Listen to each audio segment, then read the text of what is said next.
로마서 7장 18절부터 25절까지 말씀인데요. 다 읽지는 않고 21절부터 25절까지 보도록 하겠습니다.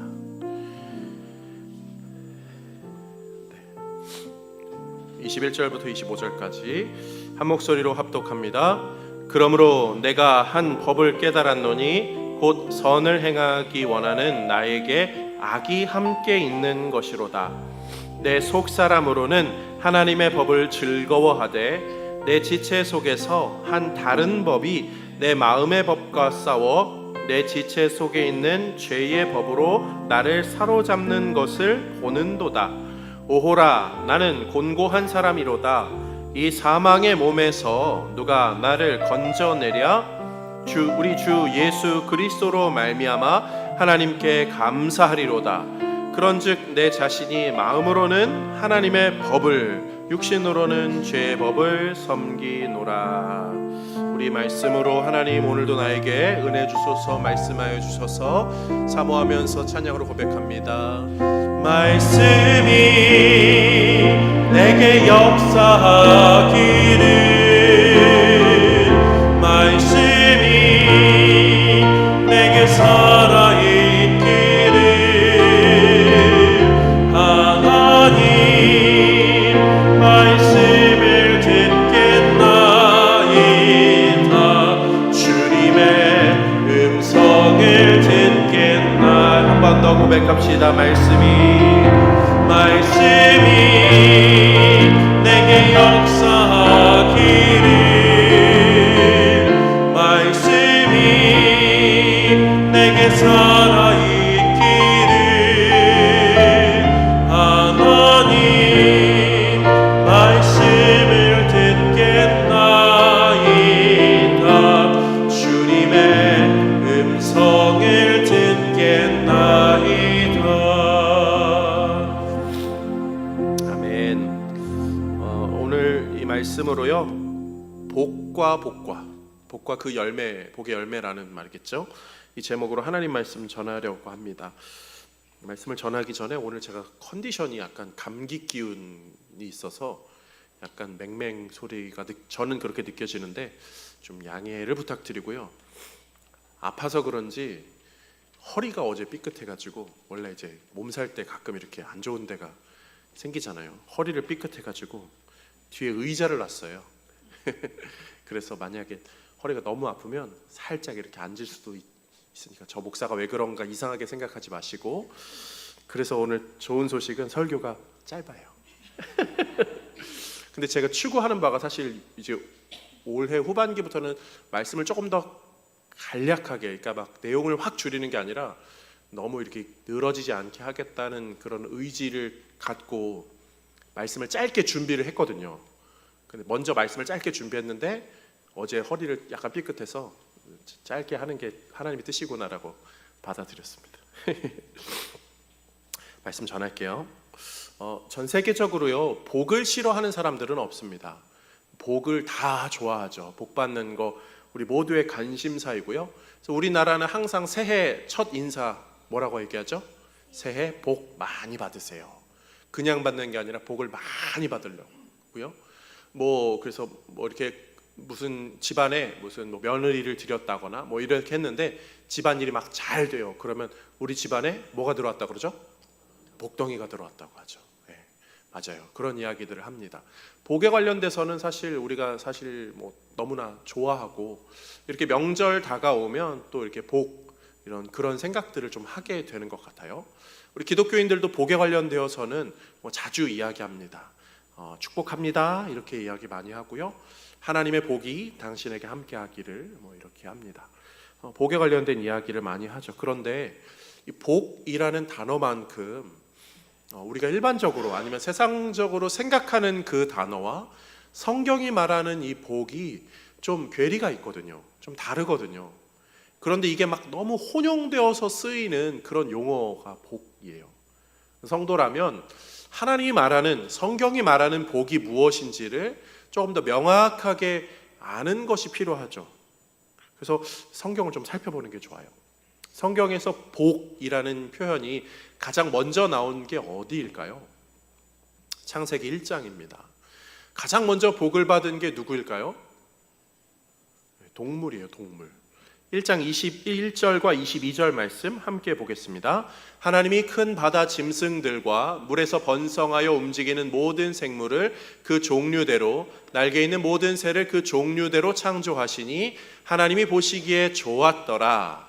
22절이요. 하나님이 그들에게 복을 주시며 이르시되 생육하고 번성하여 여러 바닷물에 충만하라. 새들도 땅에 번성하라 하시니라. 아멘. 하나님이 복을 주시면서 생육하고 번성하라 이렇게 말씀하셨어요. 그러면 복이 무엇입니까? 복이 뭐죠? 생육하고 번성하는 것. 그게 복이라는 거예요. 하나님께 복받은 동물들이 생육하고 번성하게 되었어요. 엄밀히 말하자면 이런 거예요. 창조의 시기에 있었던 일이지만 하나님이 이 복을 주지 않았으면 생육하고 번성할 수가 없는 거죠. 그런데 이게 그냥 복은 생육하고 번성하는 거야 라고 이해하면 안 돼요. 복을 조금 더 이해하기 위해서는요, 생명의 주인, 유일한 생명의 주인이신 하나님께서 생명을 잉태할 수 있는, 생명을 만들 수 있는 그 능력을 동물들에게 주시고 그 능력을 활용하여서 생육하고 번성하라 하셨어요. 그 능력을, 하나님의 능력을 받아서 하나님의 능력대로 살아가는 게 복인 거죠. 이게 아주 복의 중요한 개념입니다. 그렇다면 우리가 한 가지 더 기억해야 될 것이 있는데요, 복과 저주라고 하거든요. 저주는 뭘까요? 저주를 좀 제대로 알기 위해서는요, 또 다른 복을 좀 알아야 돼요. 이 동물들이 받은 생육하고 번성하라 그 이후에 한 번 더 하나님이 복을 주시면서 어떤 일을 진행하시죠. 창세기 1장 27절 28절, 하나님이 자기 형상 곧 하나님의 형상대로 사람을 창조하시되 남자와 여자를 창조하시고 하나님이 그들에게 복을 주시며 하나님이 그들에게 이르시되 생육하고 번성하여 땅에 충만하라. 땅을 정복하라. 바다의 물고기와 하늘의 새와 땅에 움직이는 모든 생물을 다스리라 하시니라. 하나님이요, 원래 통치는 하나님께만 속해 있는 거예요. 통치는 하나님만이 하실 수 있는데 사람에게는 이 통치의 권한을 주신 거죠. 그리고 하나님께 받은 하나님의 능력으로 이 땅에서 하나님의 그 일을 해나가는 것이 사실 복이에요. 복을 주시며 이루신 거죠. 하나님의 능력을 주시면서 그대로 살아라. 그게 복된 거다. 동물들도 그러고 우리도 그러하고 그냥 생육하고 번성하는 것, 우리가 생각하는 뭐 돈 많이 벌고 가진 게 많아지고 이게 복이 아니라 실질적인 복은 하나님만이 가지고 있는 그것을 하나님이 우리에게 나누어 주실 때 그것으로 살아가고 하나님의 뜻대로 살아가면 그게 복, 진정한 복이 되는 거죠.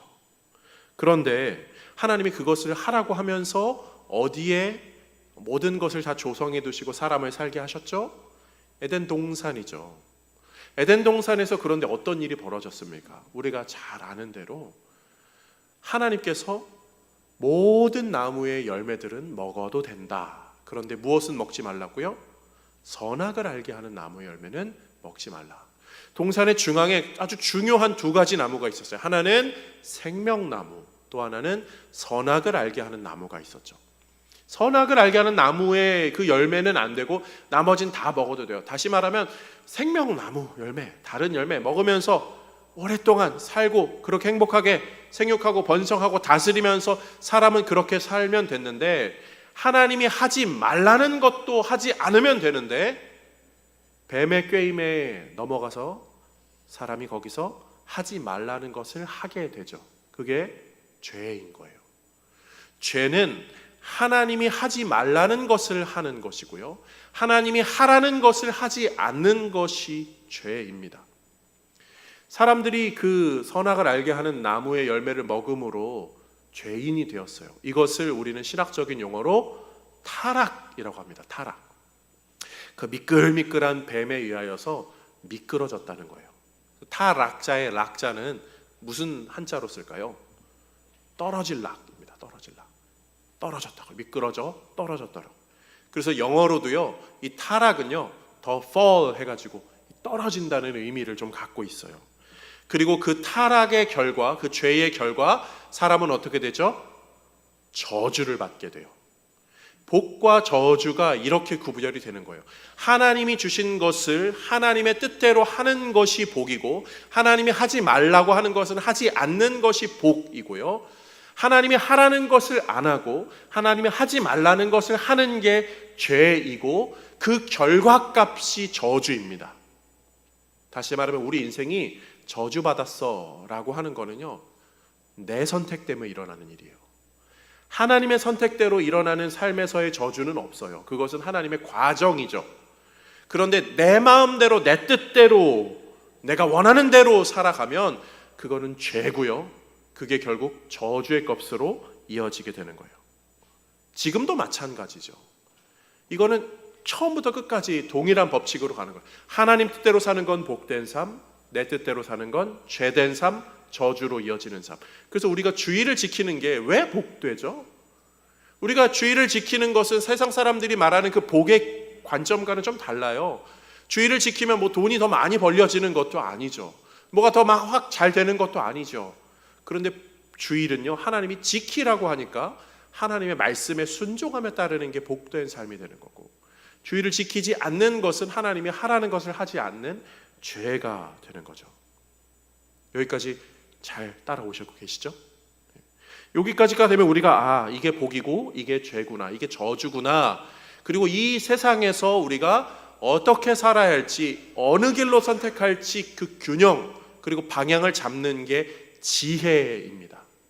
그래서 지혜서들은요, 잠언, 전도서, 욥기서는 그 순간순간의 지혜들을 이야기해요. 어디서 배울 것인지, 무엇을 배울 것인지, 무엇을 조심해야 될 것인지. 그리고 욥기 같은 경우는요, 내가 생각하지 못하는 그 큰 영역의 하나님, 그 하나님에 대한 이해가 이루어지는 거고, 전도서 같은 거는 세상 것에 대해서 너무 그렇게 관심 갖지 않아도 될 만큼 그런 것이 좀 일부 헛되다, 뭐 이런 것들을 좀 이야기하고 있죠. 그런 면에서 우리의 삶은 어떠한가요? 지난 우리 한 주간의 삶이 아니라 그간의 우리의 삶은 하나님이 하라는 것을 하면서 사셨나요? 아니면 내가 원하는 방향대로 이렇게 해야지 저렇게 해야지 그렇게 살아오셨나요? 사람인지라 내 마음대로 선택했던 과정들이 없다라고 말할 수 없어요. 그리고 우리는 가끔 간혹 내 마음대로 선택해서 나에게 일어난 그 결과물, 그 저주값으로 인해서 좀 부끄러워할 때도 있었고, 하나님 앞에 회개할 때도 있었고, 아니면 지금도 그런 것이 혹시 내 잘못 때문인가 하는 불편함 때문에 있을 수도 있습니다. 그런데요, 이것이 우리에게는 너무 큰 어려움으로 여기진 않았으면 좋겠어요. 왜냐하면 오늘 본문을 보니까 사도 바울도 그랬어요. 사도 바울도, 그 훌륭한 사도 바울도 오늘 본문 18절과 19절에 이렇게 말합니다. 내 속 곧 내 육신에 선한 것이 거하지 아니하는 줄 아노니 원함은 내게 있으나 선을 행하는 것은 없노라.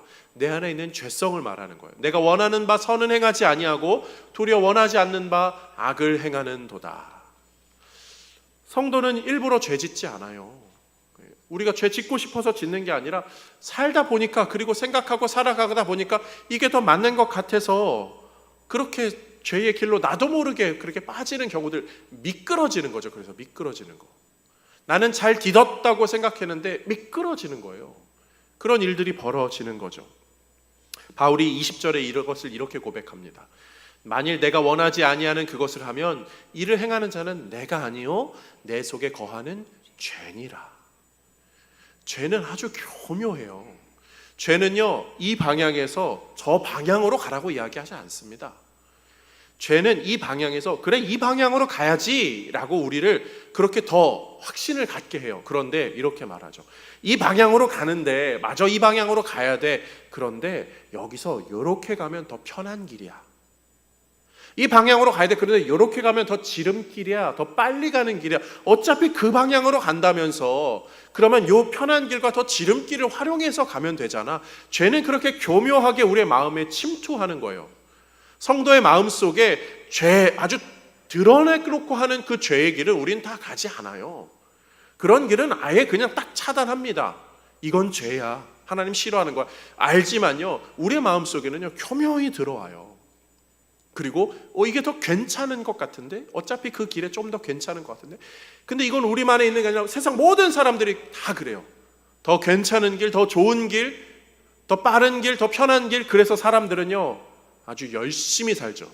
모든 것을 다 동원하여서 그런 길을 찾아가죠. 이렇게 그냥 가는 게 아니라 최대한 빨리 가려고 최대한 노력하고 애씁니다. 그래서 이 세상 사람들은요 다 열심히 살아요. 정말 열심히 살죠. 그리고 그 열심히 살면서 열심히 살아야 하기 때문에 때로는 몇 가지를 좀 뒤로 미뤄요. 이런 거죠. 열심히 살아야 되니까, 잘 살아야 되니까 결혼 좀 미루자, 출산 좀 미루자, 성도에게는 예배 좀 미루자. 내가 마음이 없는 게 아니야, 나쁜 것을 하겠다는 거 아니야, 지금 좀 이렇게 살아야 되니까 열심히 해야지. 그러면서 하나 두 개씩 뒤로 미루기 시작했어요.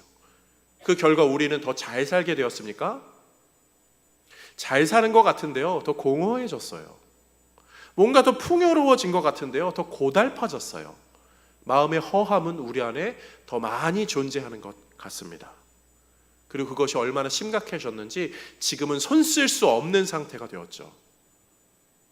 너무 심각한 나머지 어떻게 할 줄을 모르겠어요. 우리 이 시대에 왜 사람들이 결혼을 안 하고 왜 출산이 저하됐다는 이야기가 왜 나옵니까? 살려니까 어쩔 수 없는 거예요. 옛날에는요 아이 셋 낳는 것보다 둘 낳고, 둘 낳는 것보다 하나 낳고, 하나 낳는 것보다 일단 나중에 낳고 바짝 벌어서 그렇게 살아야 집도 사고 차도 사고 좋은 거 이렇게 저렇게 한다라고 했지만, 지금은요 그런 게 아니에요. 아예 초기 값이 다른 거죠. 지금은 살아야 되려니까 결혼을 내가 꿈을 꿀 수가 없는 거예요. 살아야 되려니까 맞벌이를 안 할 수가 없어요. 그리고 살아야 되니까 출산을 할 엄두가 안 나죠. 어른들은 이야기하죠. 야, 낳으면 다 먹고 살게 돼. 다 잘 자라. 걱정하지 마. 그러냐, 나 때도 다 그랬어. 그렇게 하지만 지금 소위 말하는 젊은 분들은요 그게 잘 안 돼요.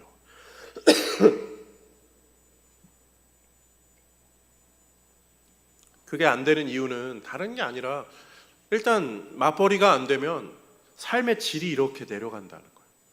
그리고 자녀를 하나 낳았는데 다른 집 자녀들만큼 키울 자신이 없는 거죠.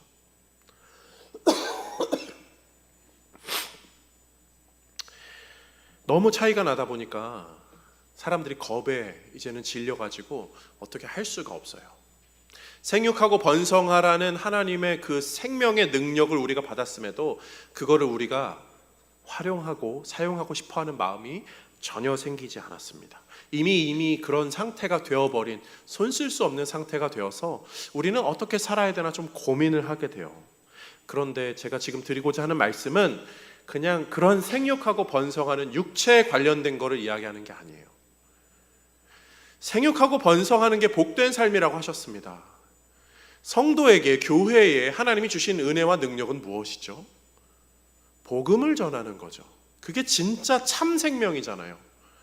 그런 면에서 교회와 성도는요 생육하고 번성하는 것, 복음을 전해서 영적인 자녀들을 출산해내는 것, 그것이 우리 안에 있어야 되죠. 그게 없으면 복된 교회가 아니고 복된 성도가 아니고 죄된 교회, 죄된 성도인 거고, 그 결과값은 우리가 오롯이 책임져야 되는 저주의 상태인 거죠. 그런 면에서 이 땅에 있는 한국 교회들, 아니 우리 교회, 아니 우리 성도님들은 영적인 생육하고 번성함이 있으십니까? 이 질문 앞에 그 누구도 고개를 빳빳이 들고선 나는 복받았네 라고 할 수 있는 사람은 없을 것 같아요. 세계적으로 기독교인의 인구가 줄고 있다? 아니 우리 교회만 보더라도요 그냥 유지만 되고 있잖아요. 전도가 되고 있나요? 밖에 나가서 하라는 게 아니에요. 나의 삶 속에서 목사든 장로든 권사든 집사든 내 삶 속에서 누군가에게 복음을 전하는 일이 일어나고 있냐는 거죠. 목사도 그게 잘 안 돼요. 부끄럽지만 목사도요 누군가 믿지 않는 사람들을 만나서 관계를 맺고 그 사람에게 정말 인격적인 깊은 관계까지 가서 복음을 전하고 그 사람들이 자연스럽게 반응할 수 있는 그러한 단계까지 갈 사회가, 그런 시대가, 그런 환경이 안 되고 있어요. 어찌해야 할지 모르는 게 목회자들의 마음이에요. 그래서 목사들이 모였을 때 어떤 목사님은 그래요. 불신자 일주일에 몇 시간 만나고 있습니까? 목사님의 삶 속에 예수 믿지 않는 사람 일주일에 몇 시간 만나서 특별하게 그 사람과 깊은 교제를 나누는 것이 있습니까? 여기에 쉽게 대답하는 목사들이 없어요. 그러다 보니까 당연히 열매가 없죠. 생육하고 번성함이 없죠. 부끄러운 모습입니다. 실제적으로 자녀의 출산은 인생의 한 구간입니다. 그거는 또 환경적인 이유로, 또 건강적인 요소로, 시대적인 이유로 못 낳을 수도 있어요. 그런데 성도는요, 영적인 출산에 관련돼서는요, 심각함을 갖고 죄책감을 좀 가지고 있어야겠죠. 그게 아니라면 우리는 복음의 비읍자도 제대로 이해 못하고 있는 거예요. 하나님께 복 주세요, 잘 되게 해주세요, 뭐 해주세요, 해주세요, 이렇게 아무리 피를 토하는 마음으로 기도하고 있을지언정 제대로 영적인 영역이 다뤄지지 않는다면 그건 생육하고 번성하는 게 아니라 죄된 삶을 내가 더 살겠습니다, 그리고 내가 저주값을 더 갖고 싶은데요 라고 하는 말도 안 되는 행위를 하고 있는 거예요.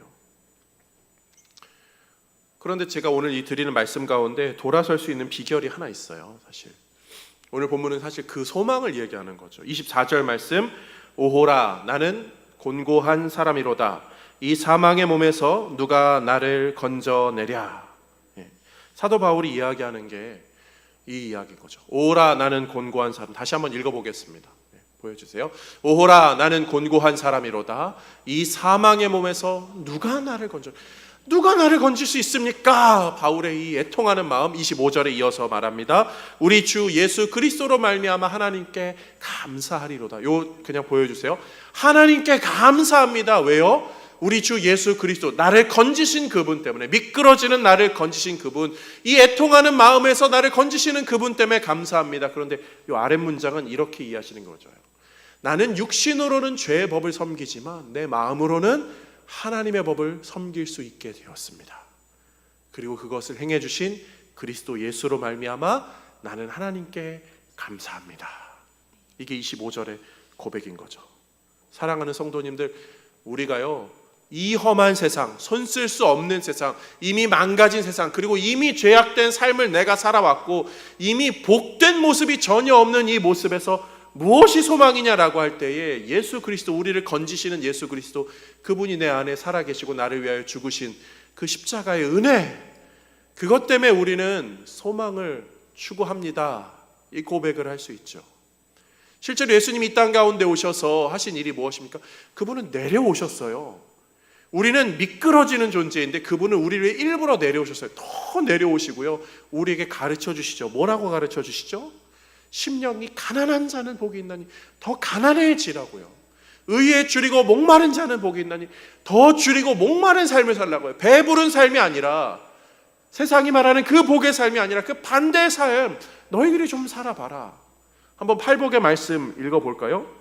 심령이 가난한 자는 복이 있나니 천국이 그들의 것이며, 애통하는 자는 복이 있나니 그들이 위로를 받을 것이며, 온유한 자는 복이 있나니 그들이 땅을 기업으로 받을 것이며, 의에 줄이고 목마른 자는 복이 있나니 그들이 배부를 것이며, 긍휼히 여기는 자는 복이 있나니 그들이 긍휼히 여김을 받을 것이며, 마음이 청결한 자는 복이 있나니 그들이 하나님을 볼 것이며, 화평하게 하는 자는 복이 있나니 그들이 하나님의 아들이라 일컬음을 받을 것이며, 의를 위하여 박해를 받은 자는 복이 있나니 천국이 그들의 것임이라. 아멘. 예수님은 어떻게 사셨어요? 정말 그렇게 나눠주고 베풀고 박해받는 그 삶을 사셨어요. 자기가 그렇게 살면서 죽으셨어요. 나의 원대로가 아니라 아버지의 원대로 하게 하여 주옵소서라고 하면서 자신은 죽이는 삶을 사셨어요. 그런데 자기가 죽음으로 어떻게 되셨죠? 그분이 죽음으로 우리가 살게 되었죠. 내가 죽음으로 남이 사는 삶을 예수님이 사셨어요. 그런데 하나님이 그냥 내버려 두지 않으시고, 갈라디아서에 보면요, 그 죽은 예수를 하나님이 살리셔요. 그리고 그게 우리 성도의 삶이라는 거예요. 성도도 내가 죽고 내가 희생하고 내가 포기함으로 남이 사는 삶이 있다면 그거를 살라는 거예요.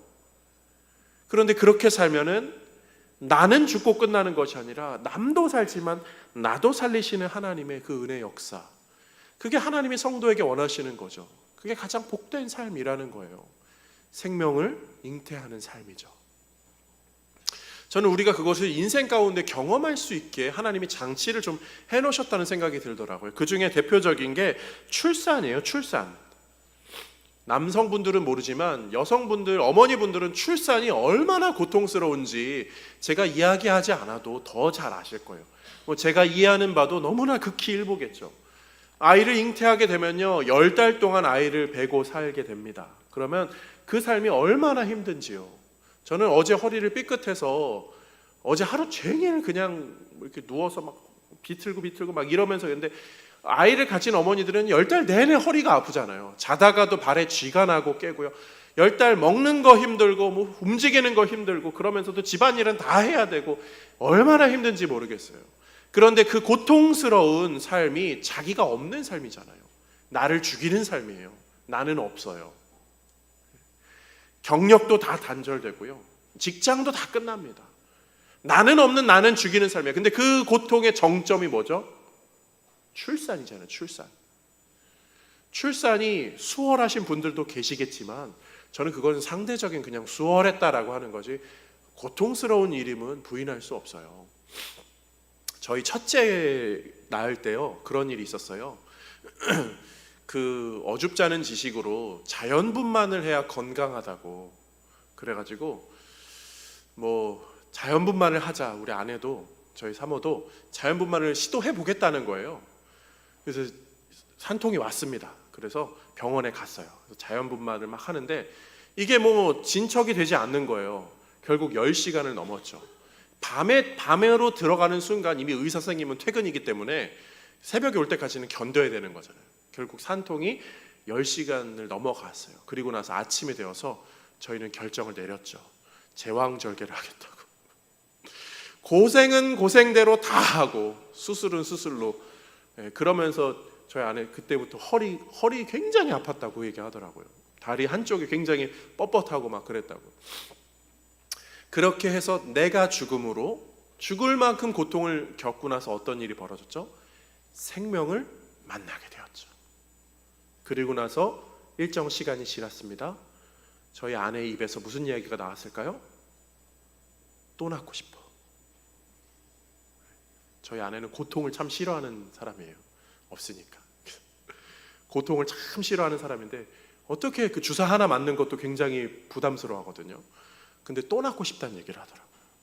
근데 그게 저희 아내만 그런가요? 아니에요. 어머니들은 그래요. 낳아보니까 이 생명을 만나는 게 얼마나 기쁜지, 그 생명 때문에 인생의 다른 어떠한 기쁨과 비교할 수 없는 훨씬 큰 기쁨이 있다는 거예요. 그래서 엄마들은요, 억척스럽게 처녀들에게 뭐라고 얘기하죠? 빨리 결혼해서 빨리 애 낳아.